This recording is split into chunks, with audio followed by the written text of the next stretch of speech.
নমস্কার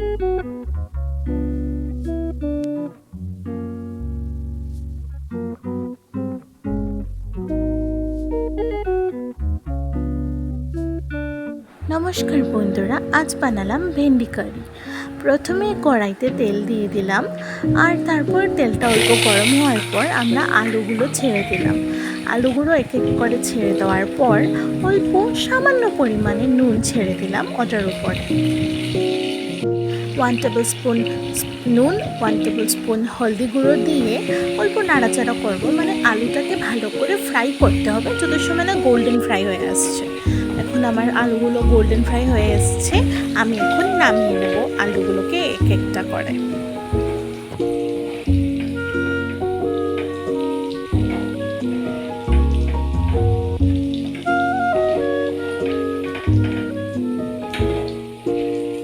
ওই তেলের মধ্যে আমি ভেন্ডিগুলো ছেড়ে দেবো।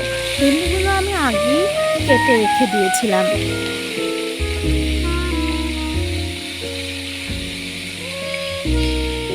এখন 1/2 টেবিল স্পুন নুন দিয়ে দেব, তারপর 1/2 টেবিল স্পুন হলদি গুঁড়ো দিয়ে দেব, আর তারপর ওই ভেন্ডিটাকে ভালো করে নাড়িয়ে নেব। এটাও অল্প ভাজা ভাজা হওয়ার পর আমরা নামিয়ে রেখে দেব।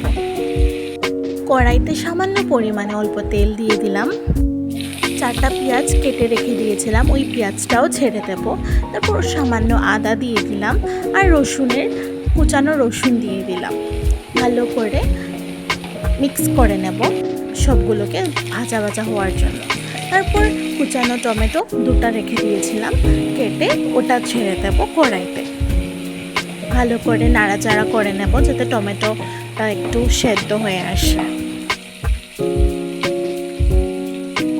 এখন 1 টেবিল স্পুন নুন দিয়ে দিলাম, 1/2 টেবিল স্পুন হলদি গুঁড়ো, আর 1/2 টেবিল স্পুন লাল লঙ্কা গুঁড়ো দিয়ে দিলাম, আর সামান্য পরিমাণে 1/2 টেবিল স্পুনের মতো অল্প জিরের গুঁড়ো দিয়ে দিলাম। তারপর সামান্য জলটা দিলাম, কারণ যাতে মশলাটা না লেগে যায় কড়াইতে। তো জলটা দেওয়ার পর আঁচটা কমিয়ে রেখে দেবো আর কি, যখন আমরা মশলাগুলো দিব। তারপর জল দেওয়ার পর আমি আবারও নাড়াচাড়া করে নেব সব মশলার সাথে, সবজিগুলো যাতে ভালো করে মিক্স হয়ে যায়। আর আমি সামান্য 1/2 টেবিল স্পুনের মতো চিনিটা দিলাম যাতে এনহ্যান্সটা হয় আর কি।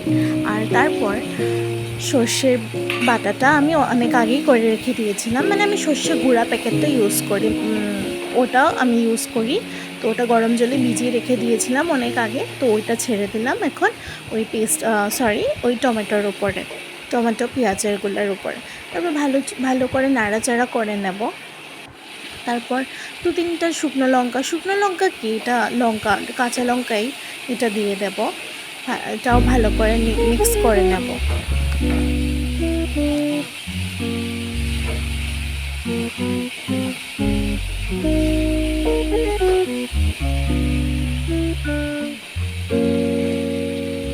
এখন ওই আলু ভাজা আর ভেন্ডি ভাজাগুলোকে আমি কড়াইতে ছেড়ে দেব।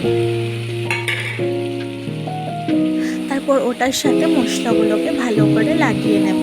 আলু আর ভেন্ডির সাথে যখন মশলাগুলো লেগে আসবে, আমরা সামান্য পরিমাণে জল দিয়ে দেবো। সামান্য না, মানে ভালো করে ভেন্ডি আর আলুটাও সেদ্ধ হওয়ার জন্য 1/2 কাপের মতো তো জল দিয়ে দেবো।